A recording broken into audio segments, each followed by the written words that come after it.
ಓಂ ಶ್ರೀ ಗುರು ಸಿದ್ಧಾರೂಢ. ಓಂ 12ನೇ ಅಧ್ಯಾಯ. ಶ್ರೀ ಗಣೇಶಾನ್ಮ ಶ್ರೀ ಗುರು ಸಿದ್ಧಾರೂಢಾಯ ನಮಃ. ಶ್ರೀ ಸಿದ್ಧಾರೂಢ ಸದ್ಗುರುನಾಥನು ಭಕ್ತರ ಮೇಲೆ ಬಹು ಕೃಪಾವಂತನು. ತನಗೆ ಶರಣು ಬಂದವರಿಗೆ ಎಂದಿಗೂ ಸಂಸಾರದೊಳಗೆ ಮುಳುಗಲಿಕ್ಕೆ ಬಿಡನು. ಆತನು ತಾನೇ ದುಃಖಗಳನ್ನು ಸಹನ ಮಾಡಿ ಭಕ್ತರ ತಾಪಗಳನ್ನು ಹರಣ ಮಾಡುವನು. ಆಮೇಲೆ ಅವರನ್ನು ಮೋಕ್ಷ ಮಾರ್ಗಕ್ಕೆ ಹಚ್ಚಿ ಸಂಸಾರದೊಳಗಿಂದ ಉದ್ಧರಿಸುವನು. ಈ ಪ್ರಕಾರ ಲೋಕೋದ್ಧಾರವೇ ತನ್ನ ಕಾರ್ಯ ಮಾಡಿಕೊಂಡು ಆ ಸದ್ಗುರು ರಾಜನು ಈ ಲೋಕಕ್ಕೆ ಒಂದು ಲೀಲೆಯನ್ನು ತೋರಿಸಿ ಜೀವರನ್ನು ಸುಲಭದಿಂದ ಉದ್ಧರಿಸುತ್ತಾನೆ. ಸದ್ಗುರು ಸಿದ್ಧ ಅವಧೂತರು ಸಂಚಾರದಲ್ಲಿ ಬಹು ಕಷ್ಟಗಳನ್ನು ಸಹಿಸುತ್ತಾ ದೇಹಕ್ಕೆ ರೋಗ ಪ್ರಾಪ್ತವಾದಾಗ ಉಪೋಷಣದಿಂದ ಪರಿಹರಿಸಿಕೊಳ್ಳುತ್ತಿದ್ದರು. ಚಿತ್ತಕ್ಕೆ ದುಃಖವಾದಾಗ ಮನಸ್ಸು ತಾಪದಳಕ್ಕೆ ಹೋಗದಂತೆ ಬಿಗಿ ಹಿಡಿದು ಚಿತ್ತವನ್ನು ಬ್ರಹ್ಮಯೋಗಕ್ಕೆ ಹಚ್ಚಿ ಉದ್ವಿಗ್ನತೆಯನ್ನು ಶಾಂತಪಡಿಸುತ್ತಿರುವರು. ಈ ಪ್ರಕಾರ ಪಾರಮಾರ್ಥಿಕ ಉಪಾಯಗಳಿಂದ ದೇಹ ದುಃಖವನ್ನು ನಿವಾರಣೆ ಮಾಡುತ್ತಿರುವಾಗ ಅವರ ಹೃದಯದಲ್ಲಿ ಬ್ರಹ್ಮಾನಂದವು ಸ್ಥಿರವಾಗಿ ನಿಂತು ಲೀಲಾವರ್ತನದಿಂದ ಸಿದ್ಧರು ಕಾಲಹರಣ ಮಾಡುತ್ತಿದ್ದರು. ಕ್ಷುಧಾಶಾಂತಿಯನ್ನು ಮಾಡುವುದಕ್ಕೆ ಪ್ರಾರಬ್ಧ ಪರಿಚಾರಕನು ಇರುವನು ಎಂದು ನಿಶ್ಚಯಿಸಿ ಅದಕ್ಕೋಸ್ಕರ ಏನೊಂದು ಚಿಂತೆ ಇಲ್ಲದೆ ನಿರಾಲಂಬರಾಗಿ ಸಂಚರಿಸುತ್ತಿದ್ದರು. ಹೀಗೆ ಪೃಥ್ವಿಯ ಮೇಲೆ ಸಂಚರಿಸುತ್ತಾ ಗೋಕಾವಿ ಹತ್ತಿರ ನದಿ ತೀರಕ್ಕೆ ಬಂದಾಗ ಅಂಬಿಗನು ಸಿದ್ಧರನ್ನು ಕುರಿತು, ಬಾರಪ್ಪ, ಈ ಹಗ್ಗ ಹಿಡಿದು ಎಳಿ ಎನ್ನಲು ಅವಧೂತರು 4-8 ಜನರಿಂದ ಎಳೆಯಲಿಕ್ಕೆ ಆಗದಂಥ ನಾವೆಯನ್ನು ಸಹಜವಾಗಿ ಎಳೆದು ನೀರಿಗೆ ಹಾಕಿದರು. ಈ ಚಮತ್ಕಾರವನ್ನು ಅಂಬಿಗನು ಕಂಡು ಬಹು ಆಶ್ಚರ್ಯಪಟ್ಟು ಇವನೊಬ್ಬ ಯೋಗ ಸಿದ್ಧನಿರಬಹುದು ಎಂದುಕೊಂಡನು. ಆಮೇಲೆ ಸಿದ್ಧನಾಥರು ನಾವೆಯ ಮೇಲೆ ಕೂಡಿಸಿಕೊಂಡು ಆಚೆ ತೀರಕ್ಕೆ ಮುಟ್ಟಿಸಿದನು. ಸದ್ಗುರುಗಳು ಅಲ್ಲಿಂದ ನಡೆಯುತ್ತಾ ಕಡೆಗೆ ಹುಬ್ಬಳ್ಳಿ ಶಹರಕ್ಕೆ ಪ್ರಾಪ್ತರಾದರು. ಹೇಗೆ ತಲೆಯ ಮೇಲಿನ ಭಾರವನ್ನು ಕೆಳಗೆ ಇಳಿಸಿದಾಕ್ಷಣ ಶಾಂತಿಯಾಗುವುದೋ ಹಾಗೆ ಹುಬ್ಬಳ್ಳಿಗೆ ಬಂದಾಕ್ಷಣ ಸಿದ್ಧಾರೂಢರಿಗೆ ಶಾಂತಿಯಾಗಿ ತೊರವಿಯವರ ಬಾವಿಗೆ ಬಂದರು. ಆ ಬಾವಿ ಇದ್ದ ಸ್ಥಳವು ಬಹಳ ಅಸ್ವಚ್ಛ ಇದ್ದುದರಿಂದ ಕ್ರಿಮಿಕೀಟಗಳೆಲ್ಲ ಬಂದು ಸಿದ್ಧರನ್ನು ಆವರಿಸಿಕೊಂಡು ಕಡಿಯುತ್ತಿದ್ದವು. ಸಿದ್ಧರು ಈ ಸ್ಥಾನವು ಬಹಳ ಉತ್ತಮವಾದದ್ದೆಂದು ತಿಳಿದು, ಯಾಕೆಂದರೆ ಈ ಕ್ರಿಮಿಗಳು ಕಡಿಯುವುದರಿಂದ ಯಾವಾಗಲೂ ಜಾಗೃತವಾಗಿರುವುದಕ್ಕೆ ಸಹಾಯವಾಗುತ್ತದೆಂದು ಸಮಾಧಾನಪಟ್ಟರು. ಕೆಲವು ಹುಡುಗರು ಮಹಾತ್ಮರನ್ನು ಕಂಡು ವೈಶ್ಯ ಮೊದಲೇಟಪ್ಪನ ಕಡೆಗೆ ಹೋಗಿ ಹೇಳಲು ಆ ಸಾಹುಕಾರನು ಸಿದ್ಧರಲ್ಲಿಗೆ ಬಂದನು.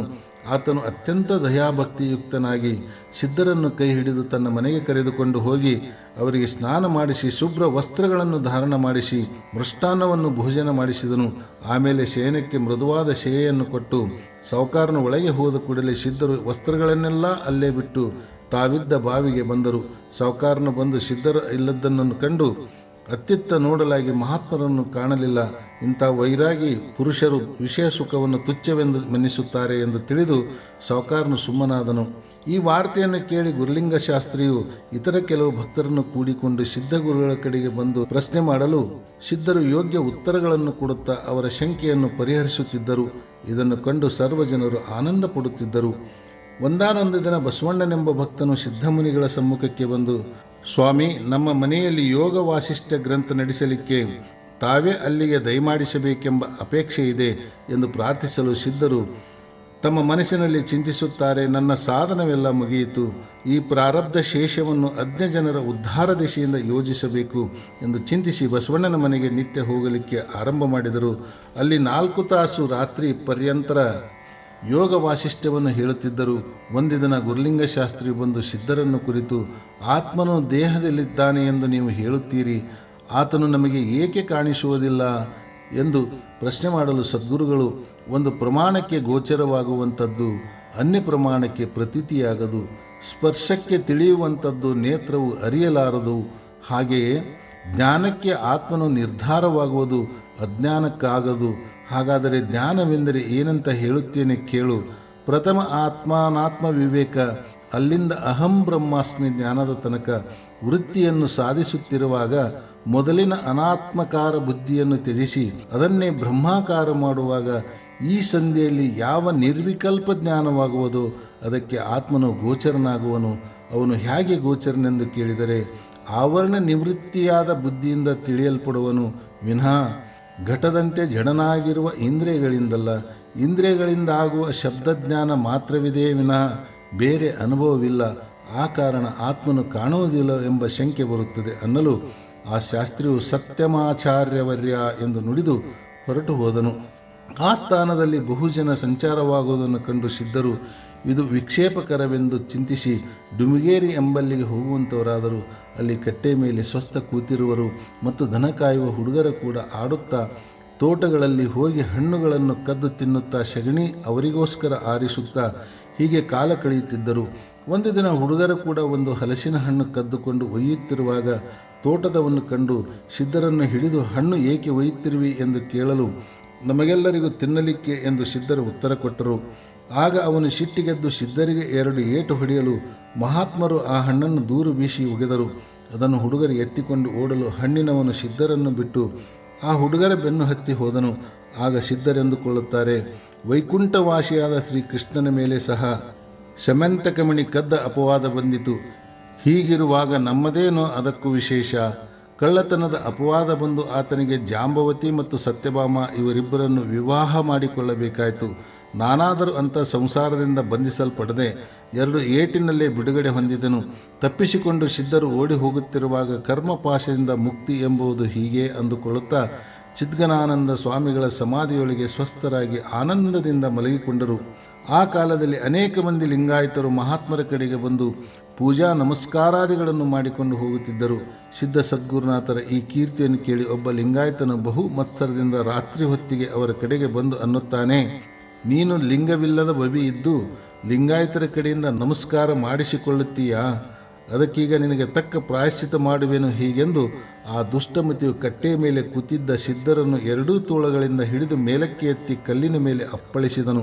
ಮತ್ತು ಸಿದ್ಧರನ್ನು ಹೊಡೆಯಬೇಕೆಂದು ಆತನು ಯತ್ನಿಸುತ್ತಿರುವಾಗ ಏನೋ ಒಂದು ಸಪ್ಪಳ ಕೇಳಿ ಓಡಿ ಹೋದನು. ಸಿದ್ಧಮುನಿಗಳ ಸರ್ವಾಂಗವು ರಕ್ತಮಯವಾಗಿದ್ದು ಮೊಳಕಾಲು ಗಾಯವಾಗಿ ಸೋರುತ್ತಿರುವ ರಕ್ತವನ್ನು ಅವರು ಒರೆಸಿಕೊಳ್ಳುತ್ತಾ ಸ್ವಸ್ಥ ಚಿತ್ತರಾಗಿ ಕುಳಿತರು.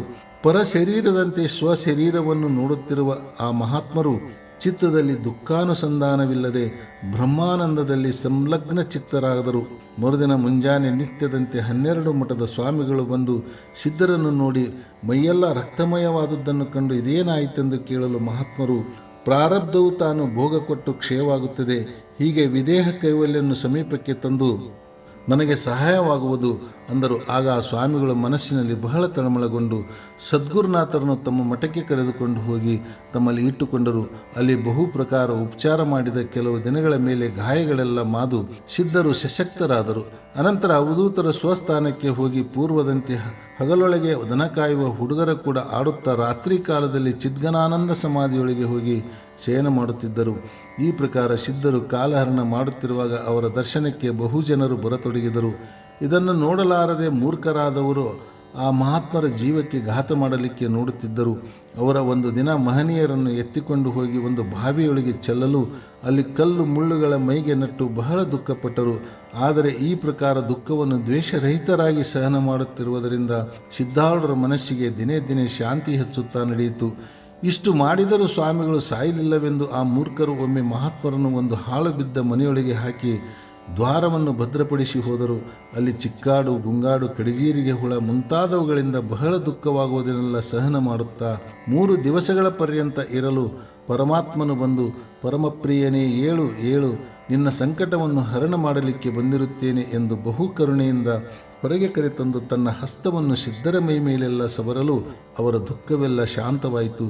ಈ ಪ್ರಕಾರ ಸಿದ್ಧಾರೂಢರಿಗೆ ಬಂದ ಸಂಕಟಗಳನ್ನೆಲ್ಲ ಪರಮಾತ್ಮನು ಪ್ರಾರ್ಥಿಸದೆ ಬಂದು ನಿವಾರಣೆ ಮಾಡಿ ಮಹಾತ್ಮರ ಶರೀರವನ್ನು ಮುಮುಕ್ಷಿಗಳ ಮತ್ತು ಅರ್ಥರ ಉದ್ದೇಶಕ್ಕಾಗಿ ರಕ್ಷಿಸುತ್ತಿದ್ದನು. ಹೀಗಿರುತ್ತಾ ಲಿಂಗಾಯತ ಮತಾಭಿಮಾನಿಗಳಾದವರು ಒಂದು ದೊಡ್ಡ ಸಭೆಯನ್ನು ಮಾಡಿಸಿ ಆ ಭವಿಗೆ ಯಾರೂ ನಮಸ್ಕಾರ ಮಾಡಬಾರದು ಎಂದು ನಿರ್ಣಯವನ್ನು ಟರಾಯಿಸಿದರು. ಆದರೂ ಮುಮುಕ್ಷಿಗಳಾದವರು ಅದನ್ನು ಮನ್ನಿಸದೆ ಸಿದ್ಧಾರೂಢರ ಕಡೆಗೆ ಬಂದು ನಮನ ಮಾಡುತ್ತಿದ್ದರು. ಇದನ್ನು ಹಂದರಯ್ಯ ಎಂಬ ಲಿಂಗಾಯತನು ನೋಡಲಾಗದೆ ತಾಸು ರಾತ್ರಿ ಇರುವಾಗ ಬಂದು ಸಿದ್ಧಗುರುಗಳನ್ನು ಎಬ್ಬಿಸಿ ನಿಂದರಿಸಿ ಅವರ ಮಸ್ತಕದ ಮೇಲೆ ತನ್ನ ಪಾದರಕ್ಷೆಯನ್ನು ಇಟ್ಟು, ನೋಡು, ಇದು ಕೆಳಕ್ಕೆ ಬಿತ್ತೆಂದರೆ ನಿನ್ನ ಹೆಣ ಬೀಳುವಂತೆ ಹೊಡೆಯುವೆನು ಎಂದನು. ಮಹಾತ್ಮರು ಶಾಂತಿ ಹಿಡಿದು 1 ತಾಸು ತನಕ ಸುಮ್ಮನೆ ನಿಂತರು. ಕಡೆಗೆ ಸ್ವಲ್ಪ ಚಲನವಾದ ಕೂಡಲೇ ಆ ಮಚ್ಚೆಯು ಕೆಳಗೆ ಬಿತ್ತು. ಆಗ ಸೇಂದಿ ಕುಡಿದ ಅಮಲಿನಲ್ಲಿದ್ದ ಹಂದ್ರಯ್ಯನು ಒಂದು ಕಟ್ಟಿಗೆಯಿಂದ ಸದ್ಗುರುನಾಥನನ್ನು ಯಥೇಷ್ಟ ಹೊಡೆದು ಅನ್ನುತ್ತಾನೆ, ನೀನು ಆರೂಢನಾದ ಮೇಲೆ ಯಾಕೆ ಸೆರೆ ಕುಡಿಯಬಾರದು? ಸೆರೆ ಕುಡಿದರೆ ನೀನು ಭೇದರಹಿತನಾಗುವಿ, ಇಲ್ಲದಿದ್ದರೆ ನಿನಗೆ ಆರೂಢ ಅನ್ನಬಾರದು. ಹೀಗಂದು ಪೆಟ್ಟು ತಾಳಲಾರದೆ ಬಿದ್ದಿರುವ ಮಹಾತ್ಮರನ್ನು ಆ ದುಷ್ಟನು ಕಾಲಿನಿಂದ ಒದೆಯುತ್ತಿದ್ದನು. ಅಷ್ಟರೊಳಗೆ ಅರುಣೋದಯ ಕಾಲವಾಗಲು ಸಿದ್ಧರು ಆತನನ್ನು ಕುರಿತು ಅನ್ನುತ್ತಾರೆ, ಸ್ವಾಮಿ, ಇಷ್ಟು ಹೊತ್ತು ಇಲ್ಲಿ ಯಾರೂ ಇರಲಿಲ್ಲ, ನಿನ್ನ ಕಾರ್ಯವು ನಿರ್ವಿಘ್ನವಾಗಿ ನಡೆಯಿತು. ಈಗ ಊರೊಳಗಿಂದ ಭಕ್ತರು ಭಜನೆಗೆ ಬರುವ ವೇಳೆಯಾಯಿತು. ನೀನು ಬೇಗನೆ ಮಾರ್ಗಸ್ಥನಾಗು. ನೀನು ನನಗೆ ಈ ಪ್ರಕಾರ ಉಪಚಾರ ಮಾಡುವುದನ್ನು ಆ ಕ್ರೋಧಿ ಜನರು ಕಂಡರೆ ನಿನಗೆ ಅವರು ಬಹಳ ಹೊಡೆದಾರು. ಅದನ್ನು ನಾನು ನೋಡಲಾರೆ. ಇದನ್ನು ಕೇಳಿ ಆ ಹಂದ್ರಯ್ಯನು ತತ್ಕಾಲವೇ ಓಡಿ ಹೋದನು. ಅಷ್ಟರಲ್ಲಿ ಊರೊಳಗಿನ ಭಕ್ತರು ಬಂದು ನೋಡುವಾಗ ಮಹಾತ್ಮರ ಸರ್ವಾಂಗವು ಝರ್ಝರವಾದದ್ದು, ಮೈಮೇಲೆ ಬಾಸಳೆಗಳ ಎದ್ದದ್ದು ಕಂಡು ಬಹು ದುಃಖಿತರಾಗಿ, ಸ್ವಾಮಿ, ರಾತ್ರಿಯೊಳಗೆ ಯಾವ ದುಷ್ಟಮತಿಯು ಬಂದು ನಿಮಗೆ ಹೊಡೆದನ ಹೇಳಿರಿ, ಆತನಿಗೆ ತಕ್ಕ ಪ್ರಾಯಶ್ಚಿತ್ತವನ್ನು ಮಾಡುವೆವು ಎಂದು ಅಂದರು.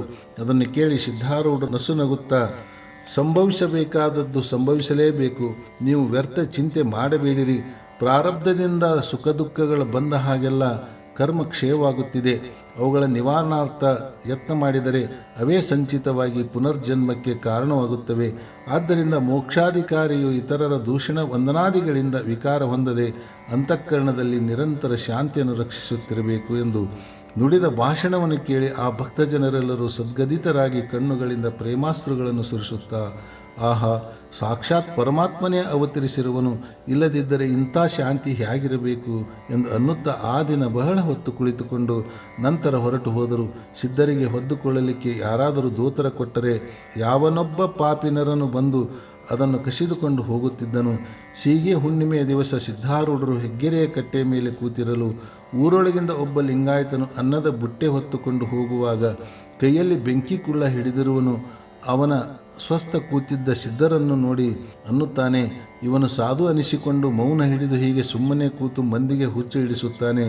ಈಗ ಅನಾಯಾಸದಿಂದ ಇವನ ಪರೀಕ್ಷೆ ಮಾಡುವ ಎಂದು ಹೀಗಂದು ಆ ದುಷ್ಟನು ತನ್ನ ಕೈಯೊಳಗಿನ ಸುಡುವ ಕುಳ್ಳನ್ನು ಮಹಾತ್ಮರ ಬರೇ ಮಸ್ತಕದ ಮೇಲೆ ಇಟ್ಟು ಹೊರಟು ಹೋದನು. ಆಗ ಸದ್ಗುರುಗಳು ಸ್ವಸ್ಥ ಚಿತ್ತದಿಂದಿದ್ದು ಅದನ್ನು ತೆಗೆದು ಚೆಲ್ಲಲಿಕ್ಕೆ ಯತ್ನಿಸದೆ ಮನಸ್ಸಿನಲ್ಲಿ ಅಂದುಕೊಳ್ಳುತ್ತಾರೆ, ನನ್ನ ಬಾಲ್ಯಾವಸ್ಥೆಯಲ್ಲಿ ಒಂದು ಮಹಾಸರ್ಪವು ಮಸ್ತಕದ ಮೇಲೆ ಹತ್ತಿಕೊಂಡಿತು. ಆಗ ಈಶ್ವರನ ಭೂಷಣವು ನನ್ನ ಮಸ್ತಕದ ಮೇಲೆ ಶೋಭಿಸುತ್ತದೆ ಅಂದುಕೊಂಡಿದ್ದೆ.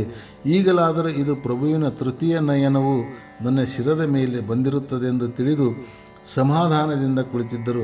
ಅಷ್ಟರಲ್ಲಿ ಅಲ್ಲೇ ಹೋಗುತ್ತಿದ್ದ ಒಬ್ಬ ಪುರುಷನು ಸಿದ್ಧಾರೂಢರ ಈ ಸ್ಥಿತಿಯನ್ನು ನೋಡಿ ಆ ಲಿಂಗಾಯತನಿಗೆ ಯಥೇಷ್ಟ ಬೈದು ಒಂದು ಕೋಲಿನಿಂದ ಆ ಸುಡುವ ಕುಳ್ಳನ್ನು ತೆಗೆದು ಚೆಲ್ಲಿದನು. ಮಹಾತ್ಮರ ಚಳನವನ್ನು ಮಾಡುವವರ ಸಲುವಾಗಿ ಬ್ರಹ್ಮದೇವರು ನರಕದಲ್ಲಿ ಮಹಾಭಯಂಕರವಾದ ವೈತರಣಿ ನದಿಯನ್ನು ನಿರ್ಮಿಸಿದ್ದಾರೆ. ಅದರಲ್ಲಿ ಅಂಥ ದುಷ್ಟಮತಿಗಳು ಅಕಲ್ಪ ಪರ್ಯಂತ ಬಿದ್ದಿರುವರು. ಹಳೆ ಹುಬ್ಬಳ್ಳಿಯಲ್ಲಿ ಉಜ್ಜಣ್ಣನವರ ಭೀಮಪ್ಪ ಎಂಬಾತನು ಪುತ್ರ ಇಚ್ಛೆಯಿಂದ ಅಪಾರ ಸತ್ಕರ್ಮವನ್ನು ಮಾಡುತ್ತಿದ್ದನು. ಆತನು ಕಡೆಗೆ ಸಿದ್ಧಮುನಿಗಳಲ್ಲಿ ಶ್ರದ್ಧಾವುಳ್ಳವನಾಗಿ ಅವರ ಸೇವೆಯಲ್ಲಿ ಅನನ್ಯ ಭಾವದಿಂದ ತತ್ಪರನಾದನು. ಬಹು ದಿವಸ ಮಹಾತ್ಮರ ಸೇವೆಯನ್ನು ಮಾಡಿ ಒಮ್ಮೆ ಪ್ರಾರ್ಥಿಸುತ್ತಾರೆ, ಹೇ ಸದ್ಗುರುದೇವ, ಕೃಪೆಯಿಂದ ನನಗೊಬ್ಬ ಉತ್ತಮನಾದ ಪುತ್ರನನ್ನು ದಯಪಾಲಿಸಬೇಕು. ಈ ಪ್ರಾರ್ಥನೆಯನ್ನು ಕೇಳಿ ಸದ್ಗುರುಗಳು, ಕೇಳೈ ಸದ್ಭಕ್ತನೇ, ನಿನಗೆ ಜ್ಞಾನದಾಯಕನಾಗಿ ಉಭಯ ಕುಲಗಳನ್ನು ಉದ್ಧರಿಸುವ ಜ್ಞಾನಿಸುತನು ಬೇಕೋ ಅಥವಾ ಸಂಸಾರ ತಾಪಗಳನ್ನು ಬೆಳೆಸುವಂಥ ಕರ್ಮರಚಿತ ಪುತ್ರನು ಬೇಕೋ ಎಂದು ಕೇಳಲು ಆ ಶುದ್ಧಾಂತಕರಣಿಯಾದ ಭೀಮಪ್ಪನು ಅನ್ನುತ್ತಾನೆ, ನನಗೆ ಜ್ಞಾನಿ ಪುತ್ರನನ್ನೇ ಕೊಡಿರಿ. ಇದಕ್ಕೆ ಸದ್ಗುರುನಾಥರು, ಹಾಗಾದರೆ ನನ್ನನ್ನೇ ಪುತ್ರನೆಂದು ಭಾವಿಸಿ ಸೇವಿಸುತ್ತಿರು. ಇದರಿಂದ ನಿನಗೆ ಅಕ್ಷಯವಾದ ಫಲವು ಪ್ರಾಪ್ತಿಯಾಗುವುದು. ಅಂಥ ಫಲ ಮತ್ಯಾವ ಪುತ್ರನಿಂದಲೂ ನಿನಗಾಗದು ಎಂದು ನುಡಿಯಲು ಭೀಮಪ್ಪನಿಗೆ ಬಹಳ ಆನಂದವಾಯಿತು. ಅಂದಿನಿಂದ ಸಿದ್ಧನಾಥರು ಭೀಮಪ್ಪನ ಮನೆಯಲ್ಲಿ ಇರಲಾರಂಭಿಸಿದರು. ಅಲ್ಲಿ ನಾನಾ ಪ್ರಕಾರದ ಲೀಲಾ ತೋರಿಸಿ ಆ ದಂಪತಿಗಳಿಗೆ ಬಹು ಆನಂದಪಡಿಸುತ್ತಿದ್ದರು. ಈ ಪ್ರಕಾರ ಅವರನ್ನು ಉದ್ಧರಿಸಿದರು. ಆದರೆ ಈ ಭವಿಯ ಸಂಗತಿ ಹಿಡಿದವನೆಂದು ತಿಳಿದು ಲಿಂಗಾಯತರು ಅವನಿಗೆ ದೂಷಣೆ ಕೊಟ್ಟು ಕುಲದಿಂದ ಬಹಿಷ್ಕಾರ ಕೊಟ್ಟರು. ಆದರೆ ಆತನು ಸ್ವಸ್ಥ ಚಿತ್ತದಿಂದ ಇದ್ದು ಸದ್ಗುರು ಸೇವೆಯನ್ನು ಯಥಾಪ್ರಕಾರ ಮಾಡುತ್ತಿದ್ದನು. ಮುಂದಿನ ಅಧ್ಯಾಯದೊಳಗಿನ ವಿಚಿತ್ರವಾದ ಕಥೆಯನ್ನು ಹೇ ಶ್ರೋತ್ರಾಜನರೇ ಆದರದಿಂದ ಕೇಳಿರಿ. ಅದರ ಶ್ರವಣದಿಂದ ಸರ್ವ ದುಃಖ ಪರಿಹಾರವಾಗಿ ಅಪಾರವಾದ ಸುಖವು ಪ್ರಕಟವಾಗುವುದು ಎಂಬಲ್ಲಿಗೆ ಶ್ರೀ ಸಿದ್ಧಾರೂಢ ಕಥಾಮೃತದಳು ಶ್ರವಣ ಮಾತ್ರದಿಂದ ಸರ್ವ ಪಾಪಗಳನ್ನು ಭಸ್ಮ ಮಾಡುವ ಈ 12ನೇ ಅಧ್ಯಾಯವನ್ನು ಶ್ರೀ ಸಿದ್ಧಾರೂಢ ಸದ್ಗುರುಗಳ ಚರಣಾರವಿಂದಗಳಲ್ಲಿ ಶಿವದಾಸನು ಅರ್ಪಿಸಿರುವನು. ಓಂ ನಮಃ ಶಿವಾಯ. ಜಯ ಜಯ ಮಂಗಳ ಜಯ ಶುಭ ಮಂಗಳ ಸದ್ಗುರು ಸಿದ್ಧಾರೂಢರಿಗೆ. ಸದ್ಗುರು ಸಿದ್ಧಾರೂಢರಿಗೆ